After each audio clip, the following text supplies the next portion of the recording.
वात्सल्य वैभव जी, स्कॉटलैंड से। राधा वल्लभ। राधा वल्लभ श्री हरिवंश। महाराज जी, श्री जीव की कृपा और यूट्यूब के माध्यम से मैं आपको पिछले 6 महीने से सुन रहा हूँ और आपको गुरु मानकर आपकी बातों पर चलने का पूर्णतः प्रयास कर रहा हूँ। समस्या यह है कि मैं बहुत ही नीच आचरणों से अभ्यासरत हूँ। नाम जप करके आनंद आता है, पर हर 20-25 दिनों में कोई पाप आचरण कर देने से वो आनंद लुप्त हो जाता है और मन जलता है। पुनः आरंभ करना पड़ता है फिर से उस क्रिया को। अब इसमें थोड़ा बच्चा विवेक की जरूरत है, इसमें सावधानी की ये जरूरत है कि आपका मन इंद्रियों के साथ मिलकर जो मांग कर रहा है वो आप देख रहे हैं ना। आपकी मांग तो नहीं है ना।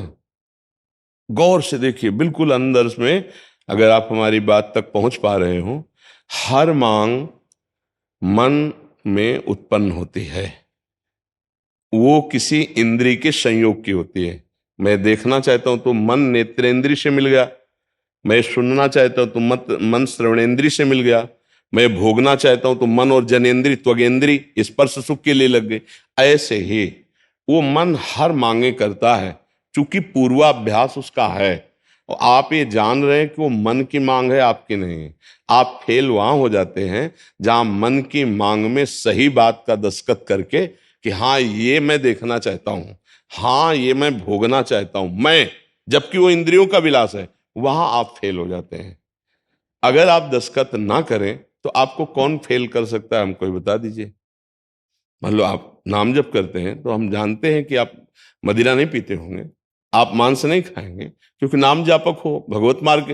तो इतना निषेध क्या ब्रह्मचर्य खंडन में आप देखते हैं क्या?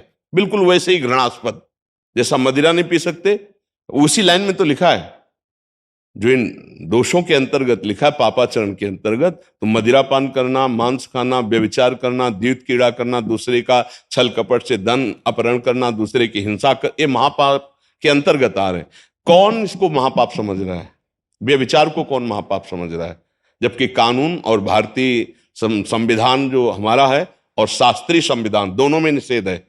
आप एक मर्यादा के अंतर्गत रहिए। अमर्यादित चेष्टा में हमारी भारतीय संविधान भी दंड देगा और शास्त्रीय संविधान भी दंड देगा। भारतीय संविधान में जेल है और शास्त्रीय संविधान में नरक है। जो अखिल कोटि ब्रह्मांडों का दंड विधान है वो है नरक। तो क्या ऐसा नहीं देखा जा सकता? आप अंदर से देखिएगा, एकांत में पराई बहन बेटियों की तरफ गंदी भावना कर लेना या गंदी चेष्टाएं करके ब्रह्मचर्य नष्ट कर देना, क्या इस पर आपने कभी ऐसा घृणित भाव रखा है? जबकि बराबर एक ही लाइन में वो रखा हुआ है। अगर घृणित भाव कर लेंगे तो मन और इंद्रियों पर शासन कर लेंगे। आपने मान रखा है कि ये उस तरह से पापाचरण नहीं है, इसमें सुख है, तो आप वो क्रिया कर लेते हैं। अंदर की बात देखिए, आप मानते हैं सुख है तभी तो ऐसा होता है ना। ये तो बाद का पश्चाताप बड़े बड़ों को होता है कि मेरे से गलती हो गई, नहीं होना चाहिए। लेकिन उस समय आपने ये माना कि ये गलत चेष्टा है, उस समय माना कि मैं पाप करने जा रहा हूं, उस समय माना कि ये मेरा सुख नहीं, ये इंद्रिय और मन का सुख है, नहीं मुझे वो कार्य नहीं करना जो नहीं करना है। ये स्थिति जब आएगी भजन बल से, तो आप निष्पाप होने लगेंगे। अभी 15 दिन में 20 दिन में गिरा देता है, धीरे धीरे 1 महीना बढ़ाओ, धीरे धीरे उस पर विजय प्राप्त कर लो। ये तो मार्ग है ना। कोई ऐसा है कि दिन भर गिरता रहता है, तुम 15 दिन तो ठीक चलते हो, तो 15 दिन तक तो उसको शासन में ले आए, आगे बढ़ाते चले जाओ। वही जीतेगा जो मन को देखता है, मन नहीं बन जाता है। यहां संपूर्ण लोक में सब मन बने हुए हैं। आज मैं देखना चाहता हूं, आज मैं सुनना चाहता हूं, ये नहीं समझ पा रहा कि ये मन और इंद्रियों की मांग है, मेरी मांग नहीं है। मैं तो इस मांग में दस्तखत करने वाला हूं। बिना आपके दस्तखत के मन और बुद्धि कुछ नहीं कर सकते। आप देख लीजिए, नहीं खाऊंगा, आप खवा दीजिए भला।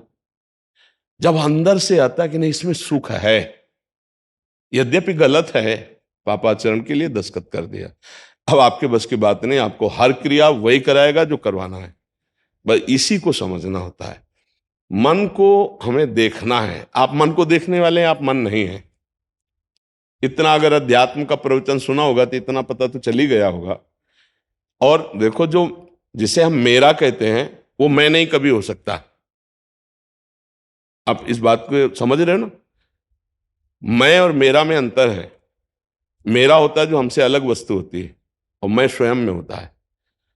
तो कभी ये बोला कि मैं मन ये चाह रहा है, मेरा मन ये चाह रहा है। जैसे मेरी टेबल, मेरा माइक, अब और नजदीक आते मेरा शरीर, फिर और अंदर जाते मेरा मन, मेरी बुद्धि। ये मैं तो नहीं हुआ ना। तो मेरे की मांग को मैं में क्यों बैठा लिया? मन ने आज हमको ये खाना है, मन रसेंद्री के साथ मिलकर के संकल्प किया, आप भोंदू बनकर के दस्तखत कर दिए, जी बड़ा सुख मिलेगा, ये खाएंगे, नष्ट कर दिया। मुझे खाना है, पहले जांच करो शास्त्र विरुद्ध बात तो नहीं मांग रहा, शास्त्र विरुद्ध है तो नहीं, दस्तखत नहीं होंगे। कुछ नहीं कर सकता, वो आपको बार बार प्रेरित करेगा, जलाएगा, पर उसको सह गए। यम ही न व्यथ्यन्ते पुरुषम पुरुषर्षव सम दुखा सुखाधीरम स्वमृतत्वाय कल्पते। जो उस दुख को, उस जलन को सह गया, वो बड़ा भारी अमृत पद का, परम पद का, ब्रह्मांड में सबसे बड़ा पद है, जो परमेष्ठी ब्रह्मा का पद उससे भी बड़ा पद है, परम पद, भगवान के श्री चरणों के समीप, भगवान के समान परमानंद का अनुभव लेना। मैं मन नहीं हूं, पक्की बात। मन में तदात्म भाव हो जाने के कारण मैं उसका निर्णय करना छोड़ देता है और मैं मान लेता है उसकी मांग को। मैं भोगूंगा, मैं देखूंगा, मैं सूंघूंगा, मैं चखूंगा, मैं सुनूंगा। मैं आज तो बिना सुने मैं नहीं रहूंगा, क्योंकि अब ये खतरनाक अज्ञान जीव से पापाचरण करा देता है। सारी जेलें भरी हैं इसी मैंने मन को स्वीकार कर लिया, मन ने मनमानी आचरण कर डाले। आप विचार करके देखो, जितने अपराध होते हैं इसी से होते हैं, हमसे भी जो पाप बनते हैं वो इसी से बनते हैं। गौर से देखना, और अगर आप देखने वाले हैं तो आप उसका सही निर्णय करें कि ये बात तुम्हारी सही है, मैं इसमें दस्तखत करता हूं, ये खवा दूंगा आपको, ये दिखा दूंगा। वही मन तो लाया आपको यहां, चलो वृंदावन एकांतिक में प्रश्न उत्तर, सही है ना, दस्तखत करो, आ गए। यही मन तुमको मदिरालय ले जाएगा, वैश्यालय ले जाएगा, गंदे मित्रों से मिलाएगा, गंदे आचरण कराएगा। उस समय तुम्हें ना करना है। इसकी दो वृत्तियां हैं, एक सतवृत्ति, एक असतवृत्ति। बराबर ना करने से भी ये शासन में नहीं आएगा, इसके साथ हाँ का भी व्यवहार करना है। आज हमें रसगुल्ला पाना है, हाँ ठीक है, पैसा है, खरीद लेते हैं, राधा राधा राधा पा लेते हैं। अनुकूल है, आज मुझे एक पाना है, नहीं प्रतिकूल है, नहीं पाना, नहीं देंगे, अब वो जलाएगा, उसको सह गए। जो सह गया वो भगवान को प्राप्त करने की योग्यता पा लेता है। हमारी जो त्रुटि उसको समझो, हम मन में तदात्म हो जाते हैं, उसकी गलत मांगों को स्वीकार कर लेते हैं, उसमें हम दस्तखत कर लेते हैं, मान लेते हैं कि मुझे चाहिए, अब वो मेरे को बंधन में। जैसे कहीं भी युद्ध हो तो राजा युद्ध पहले नहीं करता है, युद्ध तो सेना करती है, लेकिन हार और जीत राजा करते हैं। इंद्रिय और मन के द्वारा किया हुआ आचरण भोगना जीवात्मा को पड़ता है, ध्यान रखना, समझ रहे हो ना। इंद्रिय और मन ने मिलकर आचरण गलत किए और जेल आपको जानी पड़ेगी, भोगना आपको पड़ेगा। क्योंकि सेना हारी तो राजा हारा, सेना जीती तो राजा विजयी हुआ। बहुत सावधानी से निर्णय किया जाए। हम लोग स्वयं अपने आप के निर्णायक हैं। यदि हम चाहें तो अपनी दुर्गति कर सकते हैं, हम चाहे सदगति कर सकते हैं, हम चाहे तो बहुत पुण्यात्मा, जगत मंगल करने वाले राष्ट्र भक्त, समाज भक्त बन सकते हैं। अब हमें बनना क्या है? जो बनना है उसके अनुसार आप वर्ताव करो। तो वर्ताव गलत कैसे हो जाता है? जब हम मन में तदात्म हो जाते हैं और वो बात अपनी मान लेते हैं और हम छूट दे देते हैं, तो हमसे पापाचरण हो जाता है। इसका सुधार कीजिए। सुधार करने के लिए नाम जप इसीलिए कहा है कि आप राधा राधा राधा जितना जपोगे तो आप में बल आएगा। आप रोक लोगे, नहीं मुझे नहीं करना, जब नहीं करना तो नहीं करना, तो आप बच जाओगे। कुछ ऐसी बातें होती हैं जिनमें हम विवश होते हैं। विवश का मतलब तो ना चाहते हुए भी करना। उस विवशता के लिए हमें पावर चाहिए, वो दो से प्राप्त होता है। साधन को हरिभजन है, कै सत्संग सहाय। सत्संग तुम्हें बौद्धिक बल देगा और नाम जप तुम्हें आध्यात्मिक बल देगा, जिससे आप बच जाओगे। जैसे लोग कहते हैं मैं मानता हूं कि नहीं करना चाहिए, पर मैं अपने को रोक नहीं पाता हूं। प्राय मतलब 98% ऐसी स्थिति होती है, 100 में 98% लोगों की स्थिति होती है कि मैं जानता हूं नहीं करना चाहिए, फिर भी मैं रोक नहीं पाता। कोई भूत की तरह चढ़ जाता हूं, मेरे से करवा लेता है। वासना, सुख बुद्धि, कोई और नहीं चढ़ जाता है, सुख बुद्धि। तुम बाहर से कहते हो मुख से कि नहीं करना चाहिए, लेकिन अंदर से है कि इसमें स्वाद है, सुख है, आनंद है। बस स्वीकृति है कि जहां हुई तो आप भ्रष्ट हो जाओगे, आपको कोई नहीं रोक पाएगा। और उस समय अगर नाम जप चल रहा है और सत्संग के द्वारा ज्ञान है, नहीं मर सकता हूं, इससे ज्यादा कष्ट और क्या हो सकता है, लेकिन मैं तेरे द्वारा गलत आचरण नहीं कर सकता। जिसने ये सोच लिया ना कि तू चाहे कितना जला, मृत्यु से बढ़कर कोई दुख नहीं होता, वो भी दुख सह सकता हूं लेकिन पाप आचरण नहीं करूंगा, उसको कोई नहीं गिरा सकता। हम लोग बड़े फिसड्डी हैं, जहां जरा सा प्रलोभन आया तो निर्णय भूल जाते हैं कि गलत है या सही और कर बैठते हैं, फिर बाद में पश्चाताप होता है। जैसा आप कह रहे हो, ये केवल आपका ही विषय नहीं है, ये 98%, 2% इसलिए जो साधक हैं, जो अच्छे विवेकी साधक हैं, वो इसको शासन में ले लेते हैं, पर है बड़ा कठिन। पूरे जीवन युद्ध करना इससे, जब तक भगवत प्राप्ति ना हो जाए तब तक ये घसीट की माया में डाल देगा। इसका स्वरूप यही है। तो जो विजयी होता है वही भगवान को प्राप्त होता है, और जहां हार जाता है तो फिर बैलेंस बना के चलने लगता है, वो रंग नहीं लाएगा अध्यात्म का। सच पे है? कोई संशय? राहुल कुशवाहा जी। राधा वल्लभ शेर भाई। राधे राधे महाराज जी। महाराज जी, भजन करना और जीवन यापन एवं कर्तव्य का पालन करने के लिए धन की आवश्यकता होती है। भजन करता हूं तो धन कमाने के लिए मन नहीं लगता, और धन कमाता हूं तो भजन में मन नहीं लगता। गलत बात, दोनों गलत बात है, भी सही रास्ते पे नहीं हो।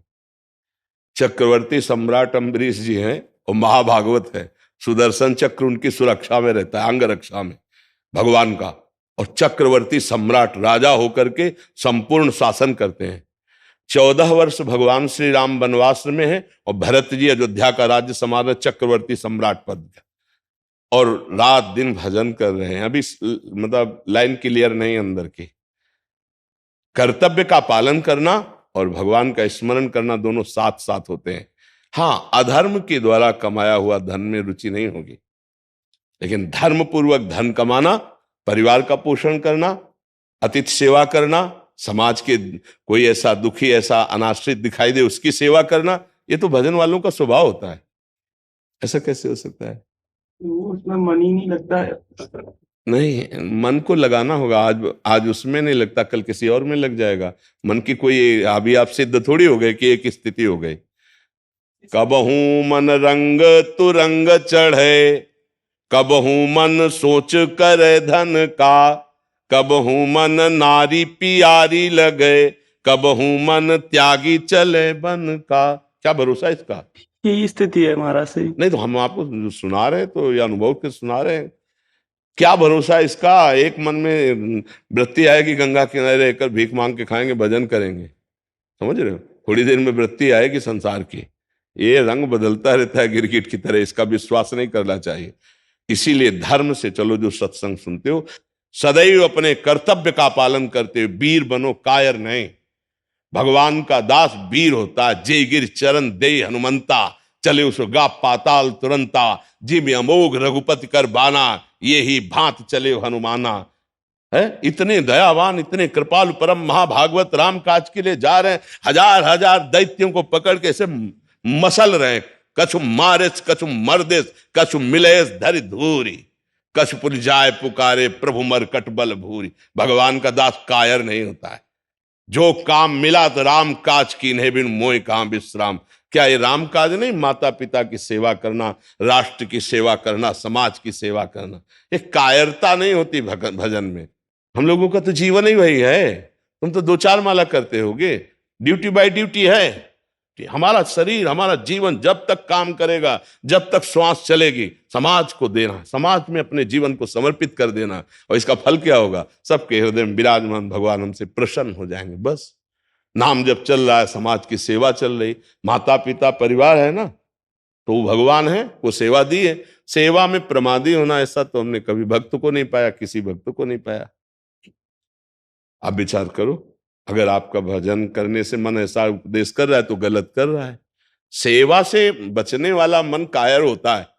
और देखो, जो ऐसा सोचकर बाबा जी भी बन जाए ना, तो इधर उधर खाएगा, मनमानी आचरण करेगा, बड़े उपद्रव करेगा, मन को संभाल नहीं सकता। मन को वही संभाल सकता है जो अपने कर्तव्य पे रोक दिया। कर्तव्य पे रोकना सीखो, अपने धर्म पे चलना सीखो। अपने कर्तव्य का पालन नहीं करोगे तो कायर पुरुष कभी भगवान का भक्त नहीं हो सकता है। बात समझ लेना। रात दिन खून पसीना एक कर दो, चाहे फावड़ा चलाओ, चाहे माला चलाओ, जिसको जो कर्तव्य मिला है। मान लो हम लोग विरक्त भाव में, तो रात दिन भजन, शास्त्र, स्वाध्याय, सबका मंगल, सबका आनंद, अपनी इंद्रियों को कंट्रोल, मन को कंट्रोल, तब परमार्थ पद में चला जाता है। ऐसा थोड़ी बाबागिरी का मतलब ये थोड़ी कि मौज मस्ती है। अरे मौज मस्ती की तो बात जाने दो, यहां वो मस्ती ली जाती है जो माया रहित है। यहां सच्चिदानंद की मस्ती का आनंद होता है। ये थोड़ी बाबा जी बन गए ऐसे। जब तक फाइनल नहीं होता तब तक कभी स्वीकार नहीं करना चाहिए, ना उपदेश देना चाहिए, ना समाज के समुदाय को स्वीकार करना चाहिए। पहले भगवत साक्षात्कार, फिर आगे। तो अब जैसे निवृत्ति और प्रवृत्ति दो मार्ग हैं। अब हमारा मार्ग ऐसे जाता है, आपका मार्ग जाता है कि धर्म के द्वारा धन कमाइए और अपने परिवार को भगवत स्वरूप मानकर सेवा कीजिए। और राधा राधा बोलिए, क्या जाता है आपको? आपको यज्ञ करने की जरूरत नहीं है, आपको माला चलाने की जरूरत नहीं है। जो जहां हो अपने कर्तव्य का पालन करते हैं राधा राधा, और वो कर्तव्य प्रभु को सीधे गृहस्थी से भगवत प्राप्ति है। अब ये समझ नहीं पा रहे, हमारा मन नहीं लगता। जैसे एक आर्मी के पूरे 20-25 परिकर आए थे, उनमें से एक ने प्रश्न किया, तो अब यही निषेध किया, नहीं आपके लिए दया नहीं, जहां हमें दया दिखानी वहां दया दिखानी है। तुम्हारे आंसू नहीं आने चाहिए, तुम्हारे अंदर हर समय सावधान, क्योंकि तुम हमारे राष्ट्र की सुरक्षा में लगे हुए हो। दुश्मन पर अगर दया वृत्ति रही तो फिर ठीक नहीं है। हमारे अंदर चौकसी, देखो बताया नहीं, कोई समझ नहीं पाता भक्त का कैसा स्वभाव, परम करुणा में। तो हनुमान जी महाभक्त है ना, तो देखो दैत्यों को क्या कर रहे हैं, हजार हजार को लेके ऐसे मसल रहे हैं जैसे कोई स्नान के समय उपटन नहीं मर। हाँ, ऐसे भक्त का स्वरूप। अब जैसे हम राष्ट्र सेवा में हैं, राधा राधा राधा राधा राधा, जो मिला जैसी परिस्थिति वैसे निर्वाह की, तिरंगे की रक्षा के लिए प्राणों को पुष्प की तरह समर्पित कर दिया। ये वह थोड़ी कि अब हमारा मन न लगे या हम ये नहीं वो नहीं, ये सब नहीं चलता। हम जिस मार्ग में हैं हमें अपने कर्तव्य को देखना है। सदन जी यही काम करते थे और इतने बड़े महापुरुष थे। काम कितना घृणित, क्योंकि अपने कुल परंपरागत कर रहे और नाम जप, अपने बूढ़े माता पिता की सेवा। तो सारा ज्ञान उनके अंदर था। बड़े महान भगत जिनका चरित्र लिखा हुआ है, हम लोग समझें। रैदास जी महाराज अपना ही कार्य करते थे और इतना सिद्ध उनका कठौते का जल था। मन चंगा, उन्हीं का यह सूत्र है, मन चंगा तो कठौती में गंगा। बस नाम चल रहा है और अपना कार्य कर रहे हैं। हम लोग इन महापुरुषों के चरित्रों से शिक्षा लें, हम अपने कर्तव्य का पालन करें। देखो, जब आप अपने कर्तव्य का पालन नहीं करोगे तभी आप अशांत होगे, तभी आप चिंतित होगे, तभी आप भयभीत होगे। जिसको जो पद मिला है, जिसको जो कार्य, कोई किसान है, कोई व्यापारी है, कोई राजकीय विभाग में है, अपने अपने धर्म का पालन करे। और धर्म का पालन करने में दो बाधा पहुंचाते हैं, एक प्रलोभन और एक भय। इन्हीं में प्रयास कोई निकल पाता नहीं तो गिर जाता है। प्रलोभन, आप इतना रुपए ले लीजिए, आप ये काम कर दीजिए। अब आपको पता है कि अधर्म है, फिर भी आप ऐसा कर रहे हैं, तो आप गिर गए अपने कर्तव्य से। आप होश में आपके, यदि आप ये काम नहीं करेंगे, आप हार गए, अपनी निष्ठा से उतर गए। नहीं, किसी की ताकत नहीं, क्या ईश्वर नहीं है क्या?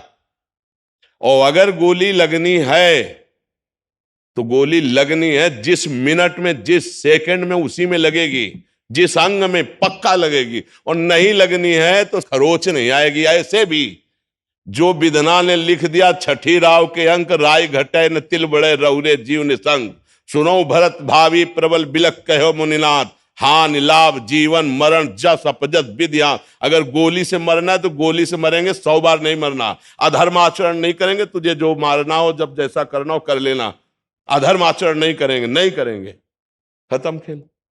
पर इतना हिम्मत भजन करके ही आएगा, अध्यात्म भी आएगा। नहीं तो अपने धर्म के पालन करने में दो बातें सबको गिरा देती हैं, चाहे कोई भी हो, बैरागी हो और चाहे गृहस्थी हो। दो बातों में कदम खिसक जाते हैं नीचे। पहला है प्रलोभन, ये भोगो, ये भोगो, करो मनोरंजन, गए। या अपने निर्णय में तुम परिवर्तन लाओ, ये रुपया ले, फंस गए। तुम्हारा जीवन अब संकट में होगा आगे चलकर। तुम्हारे बुद्धि के द्वारा ऐसा अपराध बन जाएगा कि तुम्हें अव्यक्त किए हुए अपराध का फल तुम्हें भोगना पड़ेगा। या फिर डर, ऊपर से फोन आ रहा है कि आपको ऐसा करना पड़ेगा, नहीं सर ये तो गलत है, वो आप हमारे पास उपाय क्या है? तो ठीक है आप निलंबित कर दीजिए, लेकिन धर्म विरुद्ध आचरण मैं नहीं करूंगा, तो उसकी विजय हो जाएगी, इस माया पर विजय वो प्राप्त है।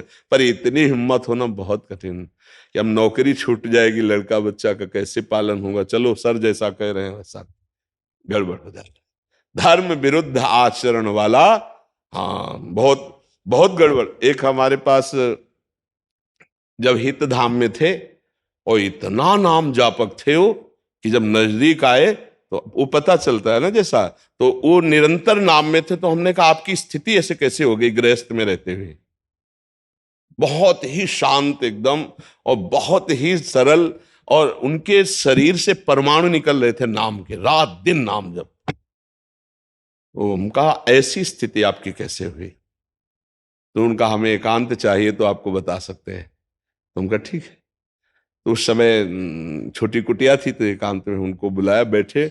उन्होंने कहा ये हमारी बुरी स्थिति से अच्छी स्थिति आई है। उनका कैसे?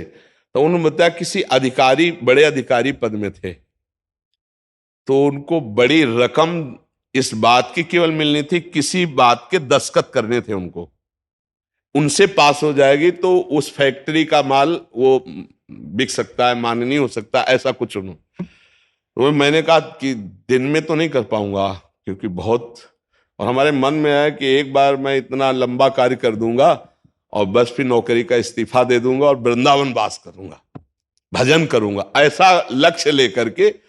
और वो उनको फंसाया जा रहा था, वो समझ नहीं पा रहे थे। तो जो बड़ी रकम देने वाला था उसकी जेब में पेन में कैमरा था, और वो इतने विश्वसनीय भाव से रात्रि में ऑफिस खोलकर उनके पास था, उन्होंने वो पूरा वीडियो बन रहा था। सुबह हुआ, डिपार्टमेंट के बड़े अधिकारी अपने आप, तो उनको होश खराब होने लगा, ये क्या हो रहा है? तो उनका वीडियो उन्हीं को दिखाया गया। अब उनकी जो दुर्दशा से दशा बदलती है, अब उनको पूरे अधिकारियों के सामने जो नीचा दिखाया गया, और इसके बाद तब उन्होंने सबसे रो के कहा वो अपनी स्थिति की, एक बार मैंने जिंदगी में कभी नहीं किया, और मेरा लक्ष्य था कि अगर मुझे ऐसा मिल जाता है पैसा तो मैं वृंदावन वास करूंगा जीवन का, आप सब मुझे क्षमा करें, जिंदगी में कभी गलती नहीं होगी, मैं नौकरी छोड़ दूंगा पर मुझे सजा ना दी जाए। तो भगवान की इच्छा, उनके निज जो अधिकारी जन थे उन्होंने उस बात को वहीं रफा दफा कर दिया। पर जब वो घर आए तो घर के जितने लोग थे, अब वो बहुत प्रकाशित नहीं हुआ, पर घर वाले तो जान गए ना। तो उनके बच्चे, उनकी पत्नी, उनका पापा, ऐसी संभावना भी नहीं थी कि आप ऐसा कर सकते हो। अब वो अपने घर में भी अपमानित, अब वहां भी ऑफिस में अपमानित, नौकरी का त्याग, पर उनको सजा, भगवान की एक विशेष कृपा होती है। जो भगवान का लक्ष्य रखते हैं, उनका लक्ष्य था मैं वृंदावन वास करूंगा। अब उन्होंने विचार किया आज मतलब ऐसी गलती हो गई, अब शरीर को नष्ट कर दूंगा। तो रात्रि में उन्होंने ठाना था 12 बजे आत्महत्या कर लूंगा। तो 8-10 बजे बहुत रोते हुए, चिंतित होकर सैया में पड़े थे कि आज हमें संसार छोड़ना है। अचानक नींद आ गई, और उस नींद में उन्होंने देखा कोई संत आए और उनका, ए शरीर नष्ट करना महापाप है, देखो तुम्हारे ऊपर कोई बंधन नहीं रह गया, घर परिवार का रूप रंग तुमने देख लिया कि सब तुमसे नफरत कर रहे हैं, अब नाम जप कर, नाम जप कर, इसी से कल्याण हो जाएगा। बोले मैं उठ के बैठा, उनके वचन, एक मुझे वाणी सिराने अलौकिक ढंग से रखे मिली जिसका नाम सेवक वाणी, बस बोले उसमें नाम की महिमा जे हुई पढ़ी, बोले एक नया जीवन हो। उस दिन से आज तक बोले नाम हमारे जीवन में छा गया। देखो कैसी घटना घटी और परिणाम कैसा हुआ। आओ महाभागवत स्वरूप होकर के उनका शरीर पूरा हो गया है। हमारे गुरुदेव भगवान उनका आदर करते थे, इतना वो नाम जप करते थे। तो ये समझो कि अगर हमारे द्वारा असत क्रिया हो रही है तो उसका मतलब परिणाम बहुत गलत होता है। ये तो भगवान का कहीं ना कहीं आश्रय था तो बच गए, क्योंकि उनका लक्ष्य था वृंदावन वास करूंगा, तो भगवान ने बचा लिया। तो आप क्या समझते हैं, आपको कोई अधर्म आचरण में फंसा भी सकता है? ऐसा नहीं कि वो रकम दे रहा है तो ऐसा आपको फंसा भी सकता है, आपकी नौकरी जा सकती है, आपका जीवन संकट में पड़ सकता है। इसलिए भय और प्रलोभन, ये दो वस्तुएं हर एक साधक को, हर एक, चाहे वो गृहस्थ हो चाहे विरक्त हो, ये नष्ट करती है। इसलिए इन दो से बच जाए तो परमार्थ पुष्ट हो जाए, चाहे वो गृहस्थ हो या विरक्त हो। भय और प्रलोभन नहीं होना चाहिए। भय प्रलोभन अपने धर्म से भ्रष्ट कर देता है। क्या प्रश्न था? धन कमाता हूं तो मन भजन में नहीं लगता और भजन करता हूं तो। गलत बात है, उसको सुधार करो, ठीक है। हाँ, इसको मन को ऐसा सपोर्ट ना करो। परमार्थ में बहुत सावधानी से चले। हम सबसे प्रार्थना करते हैं कि भय और प्रलोभन को स्थान मत देना, अपने धर्म में रहना, अपने कर्तव्य का पालन करना, तो जीवन प्रकाश में हो जाएगा। नहीं तो बहुत हानि हो जाती है, इसमें बहुत हानि हो जाती है। मतलब कई तरह से हानि हो जाती है, उसको कैसे हम व्यक्त करें? कई तरह। कुछ नहीं होगा तो आप अपने आप को जलाओगे, आप चिंता भय शोक से भयभीत रहोगे, आपके अंदर एक अशांति जागृत हो जाएगी जो आपको चैन नहीं लेने देगी। और धर्म से चलोगे तो एक हृदय में शीतलता रहेगी, एक निर्भयता रहेगी, भगवान का भरोसा रहेगा। इसलिए देखो, कहीं ना कहीं आप पर भगवान की कृपा है, आप यहाँ सत्संग में आए हैं, तो हमारी प्रार्थना मान लीजिए, भय या प्रलोभन से कभी धर्म का त्याग न कीजिए। कोई ऐसा आचरण अपने से न बन जाए कि जीवन में हम उसका प्रायश्चित न कर पाए। कोई ऐसी गलती न बन जाए कि हमारा हृदय हम ही को ग्लानि से भर दे, हम ही को जला दे। रुपया कोई महत्व नहीं रखता है, धर्म महत्व रखता है। धर्म से चलोगे, माना कि आपके पास नमक रोटी खाने को, लेकिन बहुत चैन से सोओगे, बहुत व्यवस्था या धर्म से कर लोगे तो घर में ही कलह खड़ी हो जाएगी, आपका चित्त ही अशांत हो जाएगा। आप देख लेना परिणाम में। इसलिए हमारी प्रार्थना, धर्म से चलिए, भय और प्रलोभन में मत फंसिए और नाम जप करते रहिए, तो गृहस्थ में रहते हुए भी आपको भगवान की कृपा प्राप्त हो जाएगी, आपका जीवन सार्थक हो जाएगा। राधा राधा। छोटी सी विनती है जी, मैं आपको चरणों में रख के मेरे को कोई दुख दे दीजिए, ताकि मैं श्री जी और आपको कभी भूलूं नहीं। बस कोई आप मेरे को दुख दे दीजिए। नहीं तो आप ये मांग लीजिए दुख सुख से परे कि आप स्मृति दे दीजिए, अखंड स्मृति ना। दुख को निमित्त बन, हाँ, तो दुख को निमित्त बना के स्मृति की मांग ठीक नहीं है। हमें क्या करना है कि आप दुख दो चाहे सुख दो, मुझे कोई परवाह नहीं, पर आप अपनी स्मृति दे दो, अखंड स्मृति। यस्य स्मरण मात्रेण जन्म संसार बंधनात् विमुच्यते नमस्तस्मै विष्णवे प्रभु विष्णवे। जिनका स्मरण जन्म मरण के बंधन से मुक्त कर देता है, अखंड भगवत स्मृति। राधा राधा राधा, कृष्ण कृष्ण कृष्ण कृष्ण। दुख सुख की तो चर्चा ही मत करो, भगवान से यही प्रार्थना करो कि हे भगवान, मुझे आप अखंड स्मृति, अव्यावृत भजन, निरंतर आपकी याद में मैं रोता रहूं, सुमिरन करता, यही जीवन का लाभ है। हाँ। राधे राधे महाराज जी। महाराज जी, मैं पिछले 10 सालों से शराब का सेवन कर रहा हूँ और 3 साल से तो एक भी दिन ऐसा नहीं है जिस दिन ऐसा नहीं किया हो। डॉक्टर ने लीवर खराब बता दिया, फिर घर वालों ने नशा मुक्ति केंद्र में भी डाल दिया, बट जब आपने बताया कृष्णाय वासुदेवाय वाला मंत्र, तब इसका स्मरण किया, घंटों तक किया, और ऐसा चमत्कार हुआ कि मैं ठीक हो गया और व्यसन छोड़ भी दिया। पर महाराज जी, मन अभी भी बार बार भटक कर व्यसन की ओर जाता है। हाँ, अरे उसको रोकना होगा। मन की मांग आपकी मांग नहीं है, बस सारी समस्या ही भाई फंसती है। मन की मांग को अपनी मान करके आपने हालत खराब कर ली अपनी। देखो, ये आपकी अवस्था लीवर खराब होने की है। आपने अपने मन की बात मान करके आपने हालत खराब कर दी ना अपनी। तो ऐसे गंदे सलाहकार की बात क्यों मानते हैं? मन जो चाहे वो तुम्हारी चाह होती है क्या? यही तो आप गलती कर रहे हैं। मन को जलाना नहीं आता आपको, वो आपकी जलन नहीं होती जब आप ना करते हो और वो जलता है, वो खुद जलता है। और मन जितना जलेगा उतना पवित्र होता चला जाएगा। इस बात को कोई समझ नहीं पा रहा है।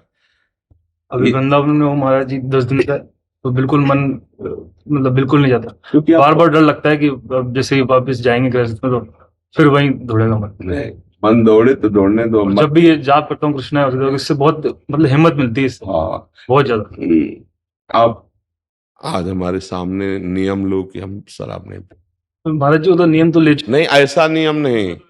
नहीं नहीं नहीं नहीं, आपको नियम इस तरह का लेना है कि मन चाहे 1000 बार कहे, जीवन में चाहे 1000 मित्र कहें, पर मुझे नहीं पीना है। हाँ, अब मन जब आपका कहेगा ना, तो उसके विरोध में खड़े हो जाओ, मैंने नियम लिया नहीं पीना, वो शांत हो जाएगा। ये आपको 100 बार 1000 बार कहेगा, आप इसको हर बार ना करेंगे, ये आपके अधीन हो जाएगा। आपको नहीं पीना है। देखो जिंदगी बहुत थोड़ी बच्चा, अब अभी मान लो इस हालत खराब होती चली जाए तो क्या जीवन का, अभी तो बहुत कीमती जीवन, कैसे तुम्हें बताए, एक एक श्वास इतनी 50 वर्ष मेहनत करके रुपया कमाया और आखिरी श्वास हो, पूरी संपत्ति दे दो तो एक श्वास नहीं बढ़ेगी। बोलो ऐसी श्वासों को तुम शराब पी के व्यर्थ गंवा दिए। अरे चाहते तो इन श्वासों से सच्चिदानंद भगवान की प्राप्ति कर लेते। तो अब गलती ना करो।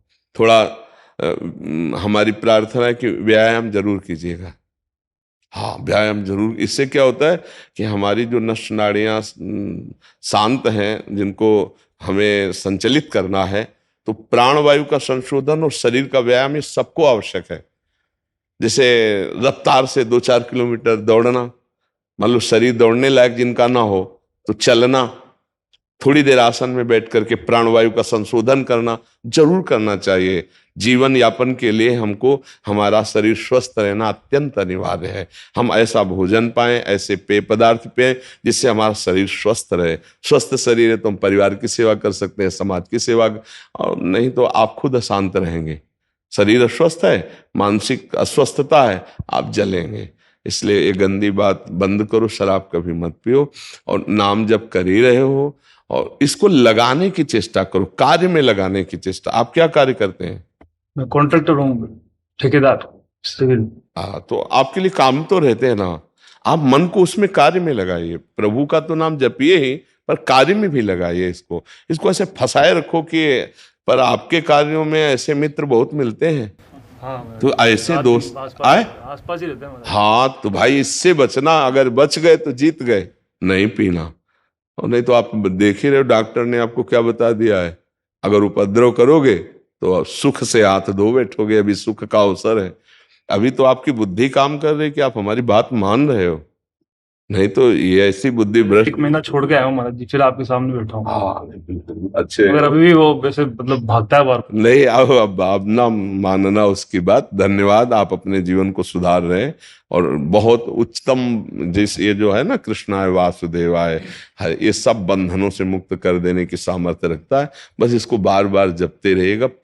थोड़ा अपवित्र दशा में जब शौचा दिया हो तो उसमें फिर न जपिएगा, और उस समय राधा राधा राधा राधा जपिएगा, तो जीवन सार्थक हो जाएगा। आप खुद देखेंगे जीवन में कितना पॉजिटिव अनुभव होता है। ये सब नाशकारी वस्तुएं हैं। ठीक है जी महाराज जी, इसमें एक प्रश्न था महाराज जी, साधक को ऐसे अपनी आंतरिक स्थिति का तो हल्का हल्का अनुभव होने लग जाता है, जैसे कि मेरा थोड़ा सा क्रोध पे नियंत्रण हुआ है या नाम जप में मेरी रुचि बढ़ रही है।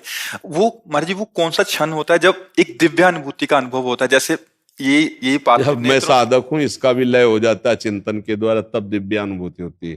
मैं भगवान का चिंतन कर रहा हूं, ये बात भी जब भूल जाता है, केवल चिंतन रह जाता है, तब दिव्यानुभूति होती है। जब मैं का विस्मरण हो जाता है, जब तक करता रहता है तब तक दिव्यानुभूति नहीं रहती, चाहे वो सत्य साधन ही क्यों ना हो। और जब सत्य साधन में कर्ता का विलय हो जाता है, तब भगवत तत्व का अनुभव होता है, चाहे वो आत्म तत्व का हो या भगवत तत्व का हो, एक ही सुर, तब दिव्यानुभूति होती है। स्त्री पुरुष भाव का मिट जाना और मैं भगवत चिंतन कर रहा हूं, इसका भी नष्ट हो जाना, लय हो जाना, केवल चिंतन हो रहा है। को हम कहाँ बिसर सुधि गए, मैं कौन हूं, कहाँ हूं, ये सुधि खत्म। देह कुटुंब ते जाए छूट सब ही विधि नातो, ब्रह्म नहीं माया नहीं, नहीं जीव नहीं काल, अपनी हूँ सुधि ना रही, एक रहे नंदलाल। आत्मस्वरूप प्रभु में केवल रति, कोई अन्य चिंतन नहीं, ये आखिरी स्थिति है। इसका वर्णन गोपिकाएं बस इशारे में उद्धव जी को कह रहे, कान भय प्राण में, प्राण भय कान में, ही में न जान परे कान है कि प्राण है, नाहि न रहो ही महा ठौर। अब जगह नहीं रह गई, उद्धव नाहि न रहो ही महा ठौर। अब वो समझ पाए तो समझ पाए, जब मैं था तब हरि नहीं, अब हरि है मैं नाई। जब मैं था तब हरि नहीं, अब हरि है मैं नाई, केवल हरि ही हरि, मैं हरि का चिंतन कर रहा हूं, ये भी गया, तब वो दिव्यानुभूति होती है। वही भगवत स्वरूप महात्मा हो जाता है, चाहे गृहस्थ हो चाहे विरक्त हो। अब उसमें और भगवान में कोई अंतर नहीं। उसका मन भगवान, उसका बुद्धि भगवान, उसका चित्त भगवान, उसका अहम भगवान, उसकी चेष्टा भगवत स्वरूप, उसकी वाणी भगवत स्वरूप, उसका दर्शन भगवत स्वरूप, और वो भगवत प्राप्ति कराने में समर्थ होता है। जो ऐसा होता है, सातरति सातरति सा लोकान तारयति। मम भक्ति युक्तो भुवनम पुनातु। वो लोक के लोक पावन कर सकता है, पर ऐसा करना बहुत कठिन है। 2-4-10 माला चला लेना, घंटा 2 घंटा साधना कर लेना, और इसके बाद विषयों का बैलेंस बनाकर मन को थामे रहना, ये चलता रहता है। लेकिन मन को निर्विषय करके सच्चिदानंद में एकाकार बुद्धि तदाकार तन्मयता, लाखों भक्तों में कोई एक, लाखों साधकों में कोई एक, बिरला गुरु कृपा पात्र ऐसी स्थिति को प्राप्त होता है जी। अब चूंकि आध्यात्मिक की ऊंचाई की बात है तो सब पता नहीं सबकी समझ में आवे कि ना, पर जो साधक हैं वो तो समझ ही रहे हैं। जब तक देह शुद्धि है तब तक स्थिति का कोई महत्व नहीं है। जब देह शुद्धि विस्मृत होकर के फिर महाराज जी जो अनुभव होता है वो अंदर का अनुभव भी होता है, बाहरी चक्षु नेत्रों से भी हम, जैसे महाराज जी आपने कभी अंदर जैसा चिंतन चलता है वैसे ही बाहरी दिखाई देता है। इन इंद्रियों की ताकत नहीं है कि अंदर के चिंतन से रहित कुछ देख लें। जैसे हमारी आंख खुली हो, हमारे अंदर चिंतन चल रहा है किसी कामिनी का, भोगवासना जनित, तो सामने भगवान की छवि हो तो दिखाई नहीं देगी, केवल कामिनी दिखाई देगी और उसकी भोगवासना। ऐसे वो कामिनी के संग है, भोगवासना की स्थिति है, लेकिन उसका चिंतन सच्चिदानंद में तो कहीं कुछ नहीं है। एक स्थिति होती, बस ये इसी स्थिति का साधक जन जो वास्तविक साधना में लगे हैं गुरु कृपा से इंतजार करते रहते हैं कब वो दिन आएगा कि हम देह भाव विस्मृत होकर अपने प्रभु में तन्मय हो जाएंगे। पर वो अथक परिश्रम अर्थात पूर्ण पुरुषार्थ, कायर पुरुषों को नहीं स्थितियां प्राप्त होती। जिद्दी स्वभाव, हठी स्वभाव, जिसमें लगा उसमें लगा, तन्मयता प्राप्त, हारता है तो भी। जो वीर पुरुष होता है ना, घुटने टेक कर वो डबल बलशाली बनता है। अगर हार गया तो और जोश आया और आगे निकला। यहां कायर पुरुष नहीं है, वीर पुरुषों का मार्ग है। हो जाएगा कृपा से, वो पड़े हैं तो खूब खाओ भंडारा चक आनंद पाओ, आनंद लो, वो बस इतना है। नहीं खान पान ते भावे है, नहीं कोमल वसन सुहावे है, सब विषय लगे ते खारा है, हरि आशिक कामग न्यारा है। जो भगवान का लाडला आशिक होता है उसे कुछ सुहाई नहीं देता। पहले अनुभूति, बाद में व्यवहार, बाद में पद, पहले परम पद। यहां होता है पहले ही सब। मैं के आगे कोई भी उपाधि जो साधक स्वीकार कर लेता है वो परम पद का अधिकार खो देता है। मैं अमुक, तो परम पद का अधिकार खो दिया। पहले उपाधि को नष्ट करो। कोई उपाधि नहीं, अकिंचन, अनाश्रित, अशरण, तब जाकर के उसकी शरणागति और महान उस तत्व को प्राप्त करता है। लेकिन असंभव है। जब यहां के पद मिलते हैं ना, नहीं हमें कोई उपाधि नहीं चाहिए, हमको प्रभु चाहिए। हमें प्रभु की अनुभूति करने के लिए निकले, प्रभु की अनुभूति। तो ये तन्मयता के बिना अनुभव में नहीं आता। जैसे थोड़ा भजन कर लिया, फिर विषय भोगों में रत है नाना प्रकार, ये एक सुकृत जैसा हो रहा है, लेकिन भगवत तत्व का बोध करने वाली साधना तो नहीं हो रही ना। उसके लिए फिर एक आग पैदा होती है। दर्श बिन दुख न लागे नैन, जब से तुम बिछड़े पिए प्यारे कबो न पायो चैन। वो एक अंदर ही अंदर नाम जब चल रहा है, एक व्याकुलता है। कभी एकांत में रोता है, कभी प्रभु से विनय करता है, मानो बात कर रहा हो, प्रभु कब मिलोगे, कैसे, कहां जाऊं, किसके चरण पकड़ूं, क्या उपाय करूं, मेरे प्रभु मुझको मिल जाए। ये लगन ब्रह्मादिक के भोग सब विषम लागत ताई, नारायण ब्रज चंद की लगन लगी है जाए। वो व्याकुल घूमता है। देखो ये मार्ग अब बार बार कह रहे सूरवीरों का मार्ग है। जैसे सूरवीर के घाव होता है ना, तो वो हताश या निराश नहीं होता, उसको और एक वीरता आती। और कायर खून देख के भाग पड़ता है। तो जहां कोई विपत्ति आई, निंदा हुई, उपहास हुआ, तो बोले यार जब से भक्ति शुरू की ना तब से बड़ी परेशानी है, भाग पड़ा, कायर है। वीर पुरुष और के अब रंग आएगा। जब तक भक्ति में विरोध ना हो तब तक ये न समझना कि हमारी भक्ति रंग ला रही है। जब भक्ति में विरोध शुरू हो जाए तो अब बिल्कुल चौड़ी छाती करके चलो, तुम्हारी भक्ति रंग ला रही है। डंडे में झंडा फहराता है। डंडा होते हैं विरोधी, प्रतिकूल, तब भक्त का झंडा। आज तक किसी भक्त का यश हुआ है तो उसके नीचे डंडा विरोधियों का लगा रहा है। मीरा जी तो देवरई, विक्रम राणा भारी विरोध, नरसी जी तो उनकी भाभी जी विरोध में, विभीषण जी तो भैया रावण, विरोध घर ही में पैदा करके ऐसा समाज का विरोध, लोक व्यवहार का विरोध। तब समझे कि हाँ भक्ति अब रंग ला रही। जब उपहास हो, गालियां मिले, हर तरह के संकट उपस्थित हो जाए, तब मस्त हो जाओगे, अब हमारी भक्ति रंग लाने वाली है, भरी मिलने वाले। तो ये कायरों का मार्ग नहीं है, ये सूरवीरों का मार्ग। इसीलिए नाम जप करो, नाम जप से आप में बल आ जाएगा, नाम जप से आप में ज्ञान आ जाएगा, नाम जप करने से दिव्य अनुभूतियां, दिव्य महापुरुषों का। आपको अंदर की बात बता रहा हूं, हृदय की। जैसे हम राम राम जपे तो जितने राम जापक संत हैं सबका कृपा प्रसाद मिलेगा। हम राधा राधा जपे तो जितने राधा जापक संत हैं सबका कृपा प्रसाद। हम प्रणव जप रहे हैं गुरु प्रदत्त, तो जितने प्रणव जपने वाले महात्मा हैं सबका कृपा प्रसाद, तब वो सिद्ध होता है। हमारे केवल बल से सिद्ध नहीं होता, उन महापुरुषों के कृपा प्रसाद से वो नाम उसके हृदय में जागृत हो जाता है। खूब नाम जप करो, आहार शुद्ध रहेगा तो नाम जप सही होगा, विचार शुद्ध रहेंगे तो आचरण शुद्ध रहेंगे, आचरण और विचार शुद्ध है तो वास्तविक भक्त है, आचरण भ्रष्ट है, विचार खराब है तो नौटंकी नाटक करने से भगवान की अनुभूति नहीं होती है। पक्का समझो, चरित्रहीन चाहे गृहस्थ हो चाहे विरक्त हो, कुछ नहीं है उसके पास। चरित्र पहला प्रमाण है कि आपकी साधना ठीक है, विचार आपका प्रमाण है कि आपका भजन ठीक है। तो बस हम अपने विचारों से पावन रहें, चरित्रों से पावन रहें, तो देखो पावन प्रभु का नाम कितनी जल्दी आपकी दिव्य अनुभूतियों का पिटारा खोल देगा। एक से एक दिव्य अनुभूति अब आपके हृदय में होने लगी। फिर बता नहीं सकते आप, पक्का समझिए। आप किसी को बताते हैं कि आप कितने रुपया बैंक में जमा किए हो, कितने जेब में है? चुपचाप रखें। कोई कहे क्या है, कुछ नहीं, ऐसे खुजली हो रही थी, नहीं। और स्वप्न में भी अगर एक महात्मा आ गया है तो माइक से बोलेंगे, हमें स्वप्न में अमुक महात्मा, क्यों? वाह भाई, तुम्हें स्वप्न में हम, इसका मतलब अनुभूति नहीं हुई है, क्योंकि असली धनी अपने धन को छुपाता है। गांव का गरीब आदमी अगर 500 रुपया पाता है ना, तो 50 पैसा का उस समय जैसे पान लगता था, तो वो 500 निकालेगा, क्योंकि गरीब आदमी ना दिखाने के लिए कि मैं धनी हूं। और धनी होगा तो 4 जेबों में छोड़ो कि 50 पैसा है कि, अगर कम वाला निकालेगा, समझ रहे हो? जो असली भजनानंदी होगा वो जब बात करे ना, कहेगा भाई बहुत नीच और अधम हूं, बस आप सबकी कृपा का ऐसा।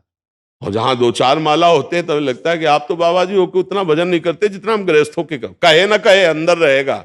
अंदर कमजोर भजनानंदी का अहम बढ़ता है, और गुरु कृपा पात्र भजनानंदी के अंदर दैन्यता बढ़ती है।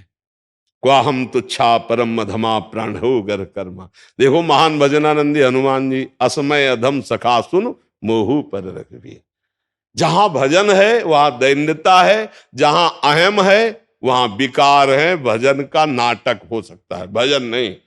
अहंकार में भजन नहीं होता, उसमें भजन का नाटक होता है। और दैन्यता में नाटक नहीं होता, भजन होता है। इसलिए छोटी मोटी अनुभूतियों की कभी चर्चा भी ना करें।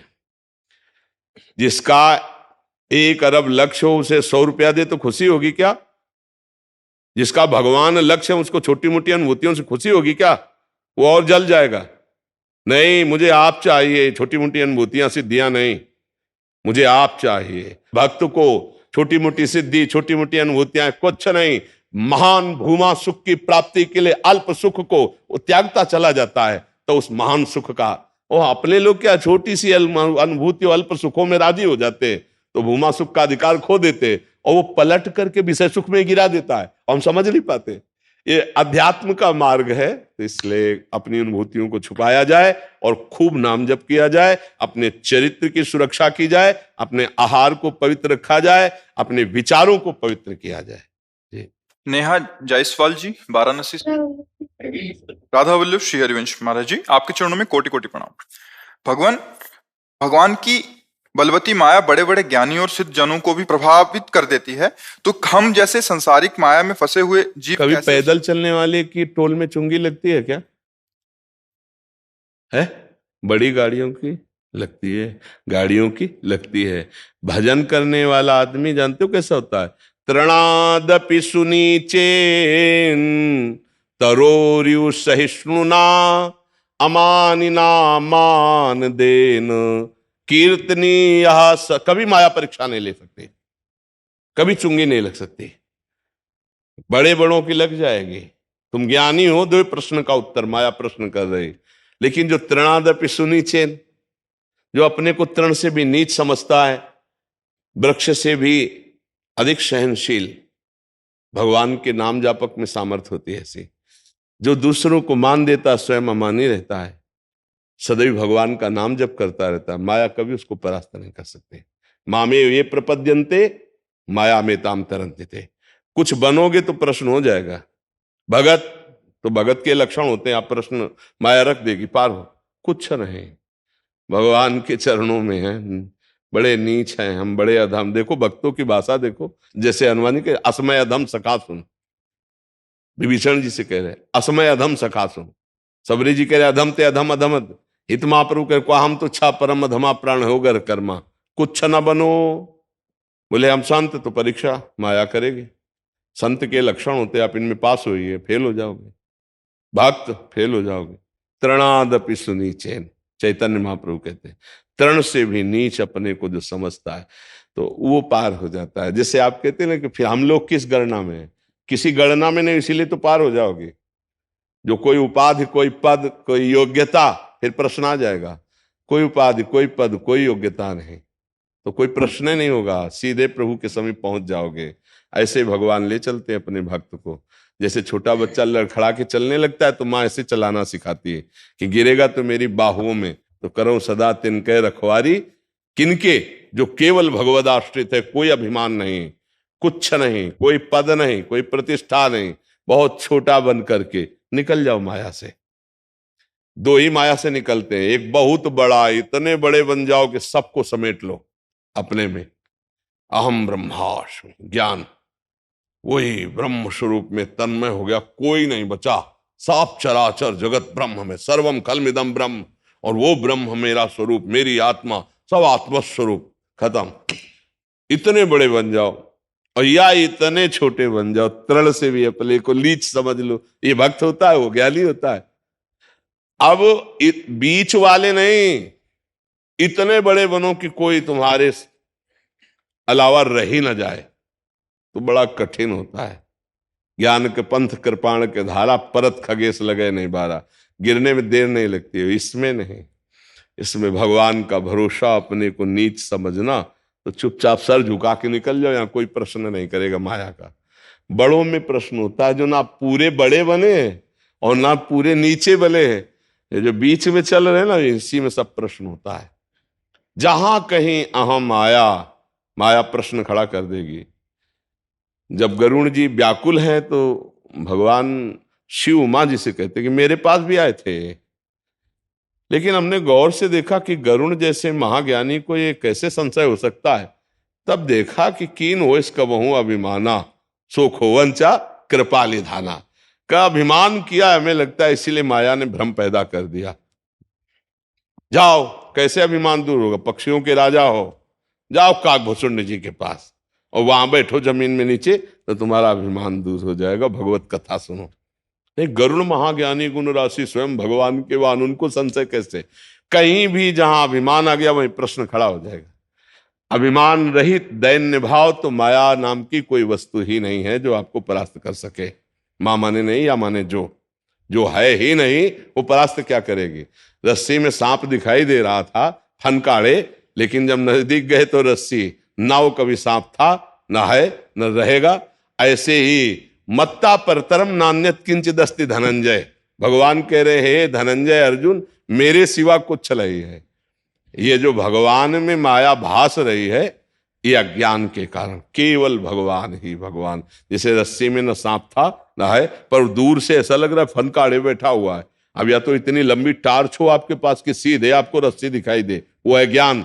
या पहुंचा हुआ कोई पुरुष हो, उस पर विश्वास कर लो कि देख भैया मैं नजदीक खड़ा हूं, काट नहीं रहा, ये रस्सी है, वो है गुरुदेव। गुरुदेव के वचनों पर विश्वास कर लो। माया नाम की कोई वस्तु नहीं, केवल श्री कृष्ण ही श्री कृष्ण है। तो दैन्य हो जाओ और नाम जप करते हुए निकल जाओ। पर यहाँ ऐसा नहीं होता। हम लोग 11 माला 20 माला किए तो अभिमान आ जाता है, नहीं मैं भगत हूं, फिर प्रश्न आ जाता है, लो भगत के लक्षण दिखाओ, तो आप फेल हो जाते हैं। परीक्षा तब होती है जब हम कुछ बन जाते हैं, भगत बन जाते हैं, भजनानंदी बन जाते हैं, तपस्वी बन जाते हैं, त्यागी बन जाते हैं, तो दिखाओ त्याग। भेजेगी माया प्रश्न, फेल हो जाओगे। क्या करे, सबसे छोटे बन जाओ, कहीं चुंगी नहीं लगेगी। पैदल वाले से कहीं चुंगी नहीं लगती, ले हाँ बिल्कुल, तृणादपि सुनी चेल तरोरी उससे सुनना। उनका प्रश्न उत्तर हो सकता है, आपसे नहीं होगा, क्योंकि आप दैन्य हो, आप भगवान के भजन में हो, और आप कुछ नहीं हो, निकल जाओगे। और जहां कुछ हुए फिर वही प्रश्न आ जाएगा, कुछ भी हुए प्रश्न आ जाएगा। गुरु, तो गुरु की ये योग्यता होती है, प्रश्न आ गया, पास होना मुश्किल है। इसीलिए बड़े बड़े गुरु, उनसे जो वास्तविक हैं, वो ये कहते हैं कि नहीं, गुरु तो भगवान है, हम तो उनके केवल सेवक हैं। उनकी बात आपसे बता दी, आपकी बात उनसे बता दी, नहीं, गुरु भगवान है, गुरु गुरुदेव भगवान है।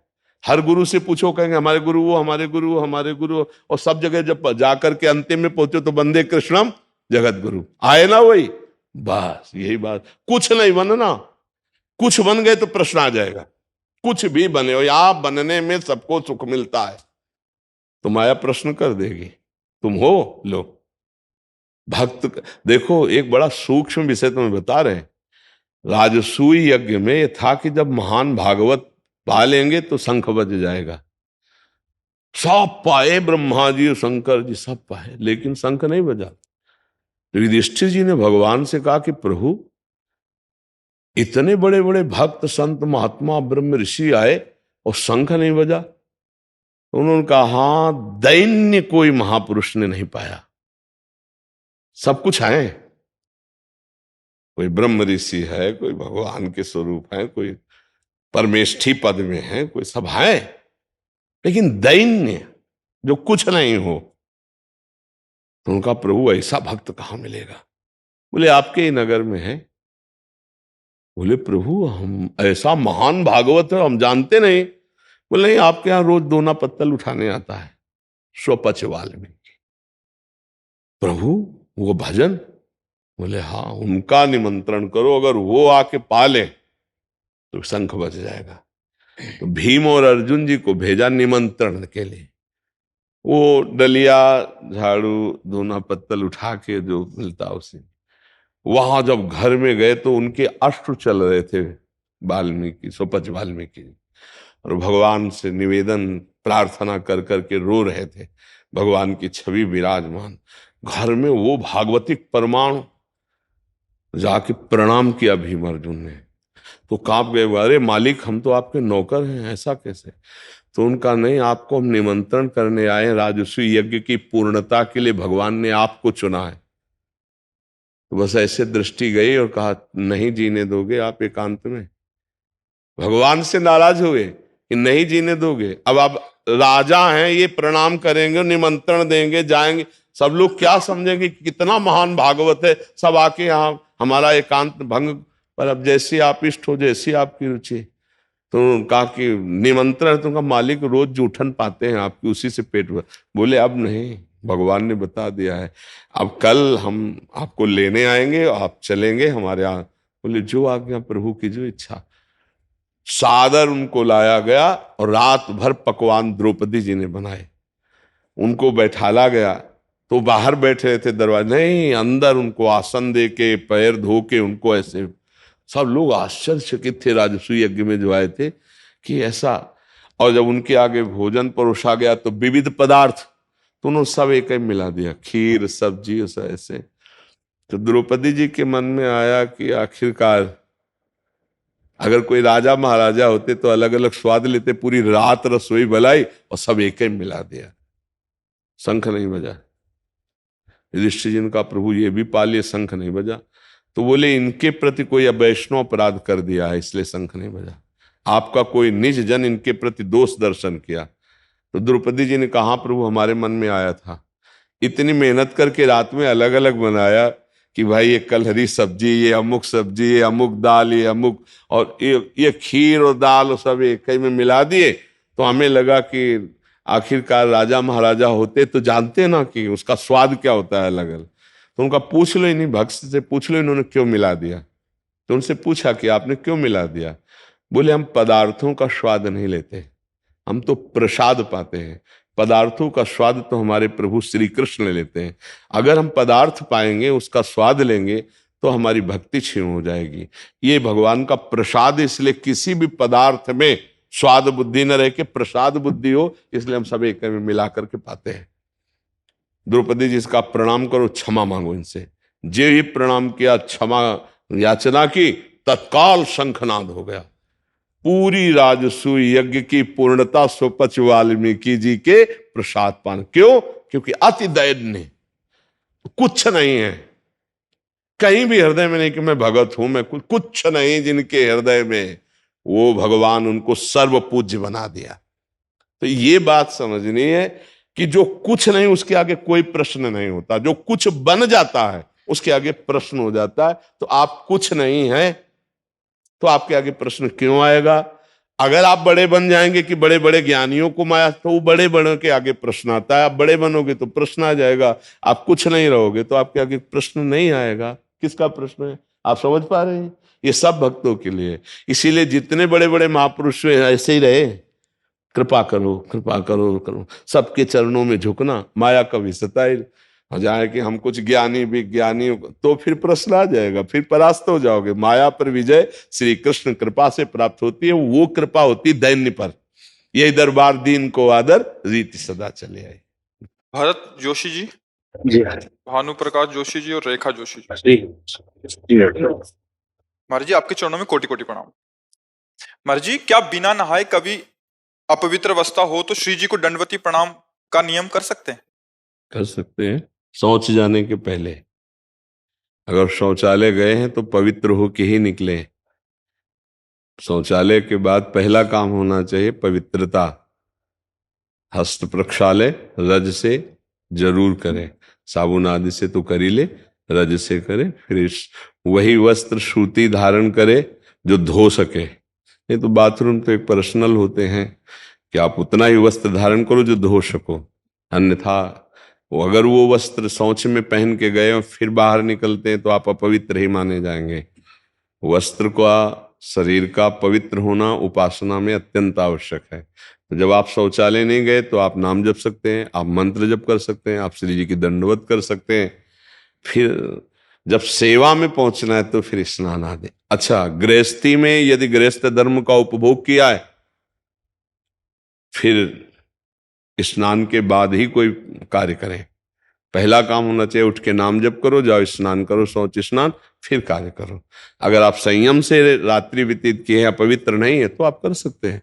गृहस्थ में होता है ना, तो उसमें सावधानी ये दो चीजों की रखनी है कि जिस शैया पर आप शयन करते हैं वो शैया गृहस्थी में प्रायः अपवित्र होती है, तो उस शैया पर बैठकर गुरुमंत्र आदि नहीं जप सकते।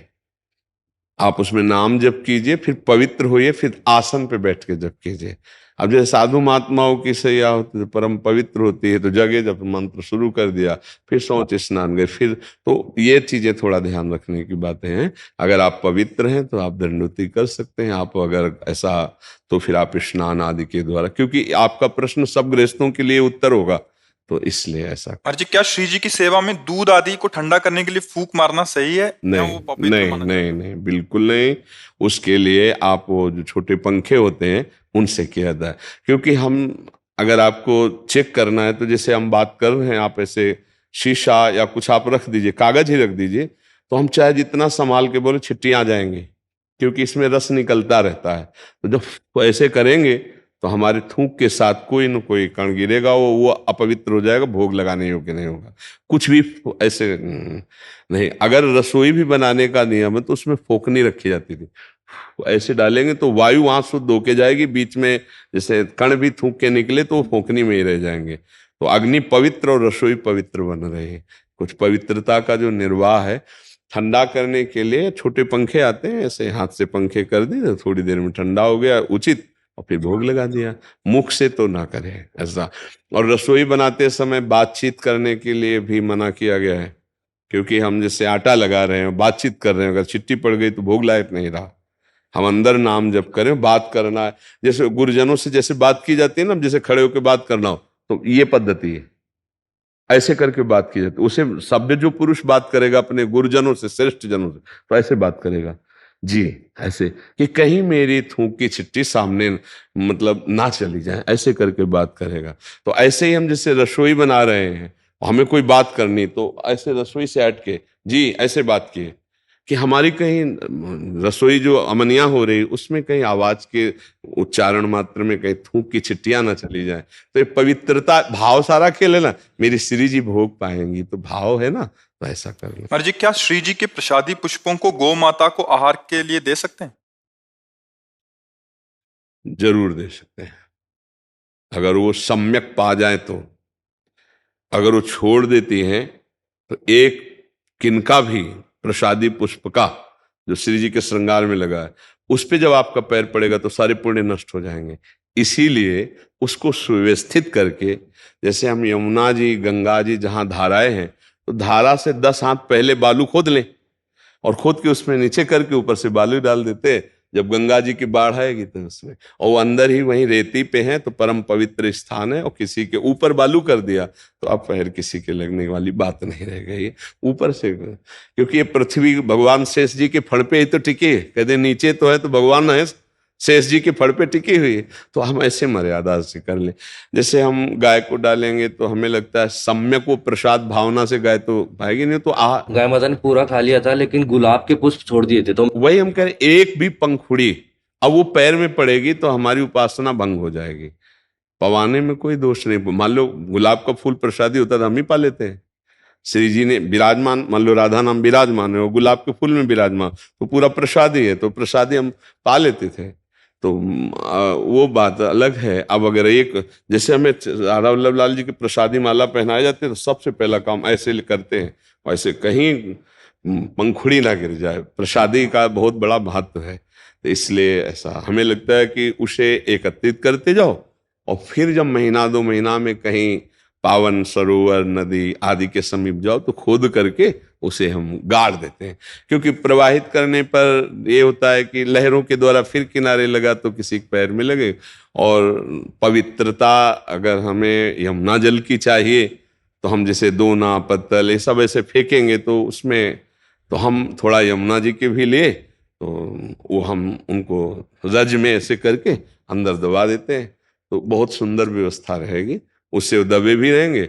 गाय आदि को देने में थोड़ा छोड़ भी सकते हैं, मतलब कितना भी करें, पंखुड़ी तो नहीं। अब अपने लोग तो एक एक बिनेंगे ना कि श्री जी की प्रसादी, पर वो आहार रूप में लेंगे ना, तो इसलिए थोड़ा सावधानी की जरूरत।